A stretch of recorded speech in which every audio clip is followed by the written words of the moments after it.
Could you be a little more specific about what you think Meg Whitman's challenges would be in dealing with the legislature as compared to your ability to deal with them? Well, I think the legislature has a challenge dealing with itself, and the governor has a challenge just dealing with the whole process. There's less money than we're obligated to. We are increasingly very divided by ideology and by geography and by the way we see the world. And so I think it's very opportune for someone like myself to come back into the process and to listen, to engage, and to forge those pathways forward. I think for someone like my opponent, it would be very difficult because unlike being a CEO, this is not a place where the governor says, do it or else. You don't outsource jobs to India or to Texas. Can't do that. You have to work. The legislature is a co-equal branch with equal power and total power, ultimately to decide how much money gets spent. So there's just, it's a different kind of world. It doesn't lend itself to rhetoric. It lends itself to skill, inspiration, and respect. And I do think my whole background has been to empathize with the less powerful, to notice and to be aware of differences. And that's very much a part of modern California. So I don't think in a background where there's only one key variable, and that's revenue over expenses. That's the key driver in any business. Now, the drivers in government and the political world are multiple. They're more about relationships, they're more about debate and very protracted give and take kind of processes. That, I think, is very different than the role of an executive. So I think it would be difficult.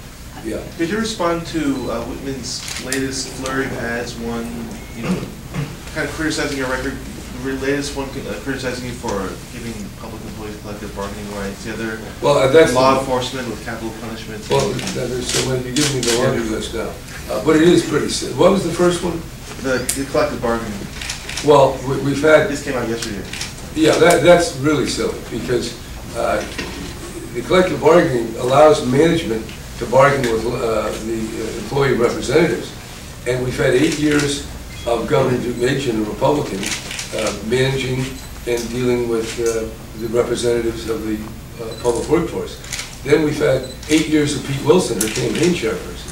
Then we had 5 years of Davis and 7 years of Arnold Schwarzenegger. Now, all these people have a chance to make decisions. And I haven't seen any of them try to repeal it.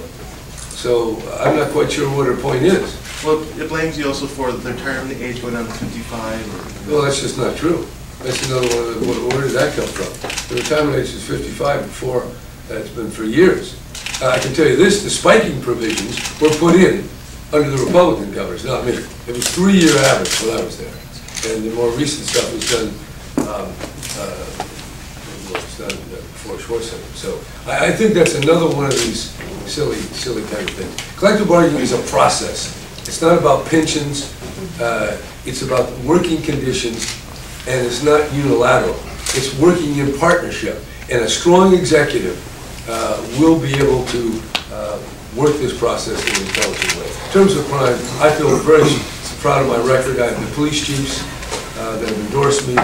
Most of the major police organizations support my efforts. I understand public safety, I understand the prison system, I understand the criminal law. I'm a lawyer, I've worked at the Supreme Court, I've signed many crime bills, and I was governor at a time when the recidivism rate was half of what it is today. So I think the record speaks for itself. And I think the fact that the surveys aren't going anywhere reflects that people just don't believe Meg Whitman anymore. You mentioned that this is the 2 weeks close of the campaign here. Your opponent started going on a bus tour last week, going out meeting with voters. Yeah. What are your plans? I mean, you plan to be getting out there and meeting? In fact, I was just spending yesterday planning a very extensive schedule that you'll get in the next couple of days. Can you share some of that with us? Well, we'll be all over the state, from the north to the south to the Central Valley.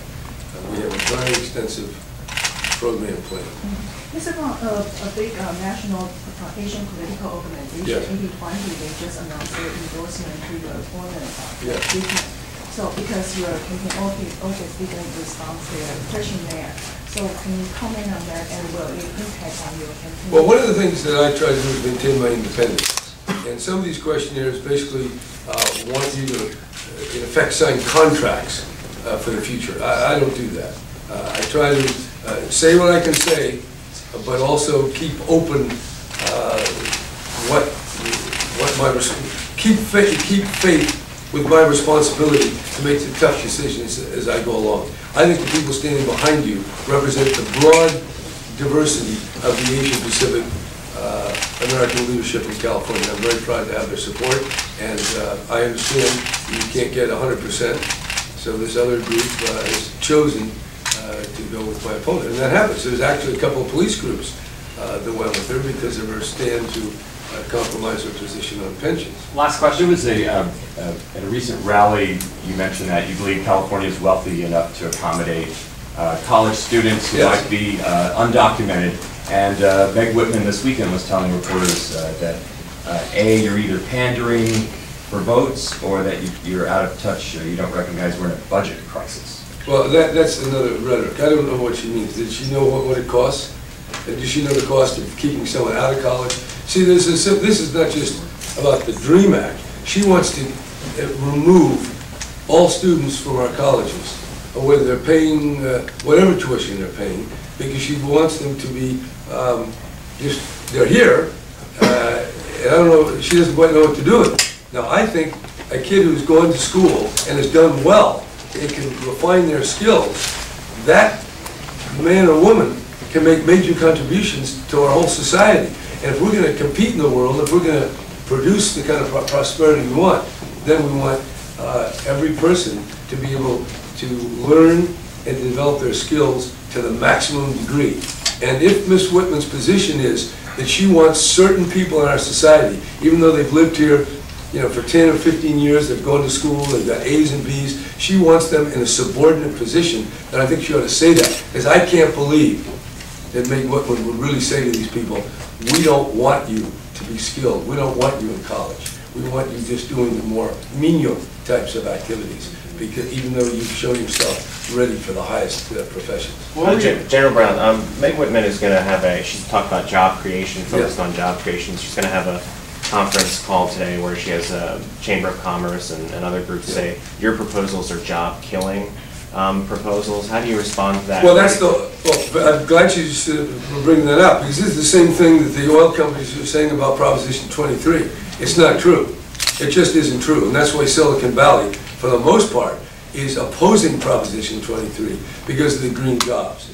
And if you look back 30 years, aerospace was a key industry, but it still numerically wasn't as big as the, probably the hospitality industry.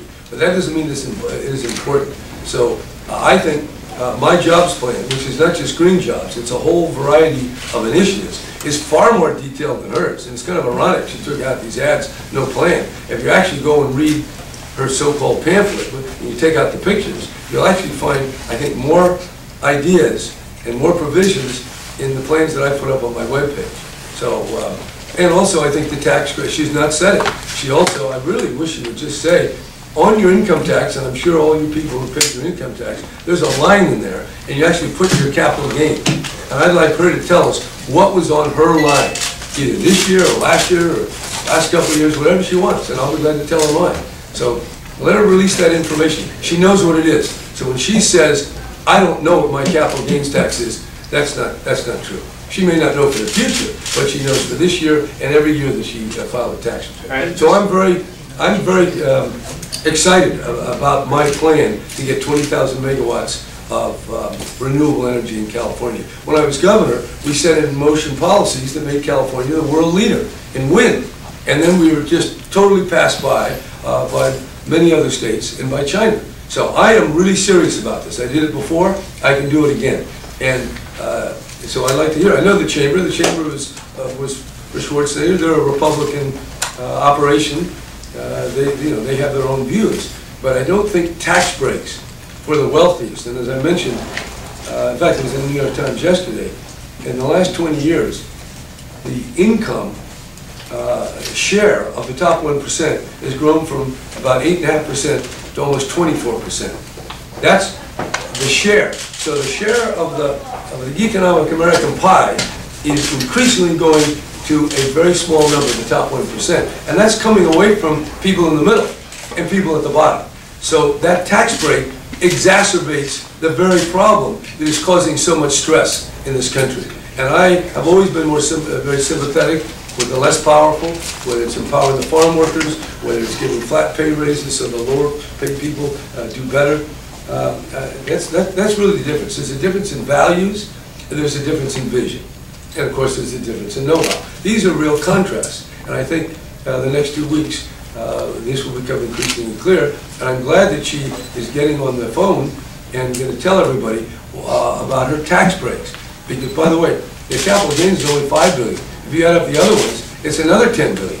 And that would be a big hole in this general fund. And then that immediately shortchanges the university. It compounds, it shortchanges the school. So, I mean, this is a pretty simple deal.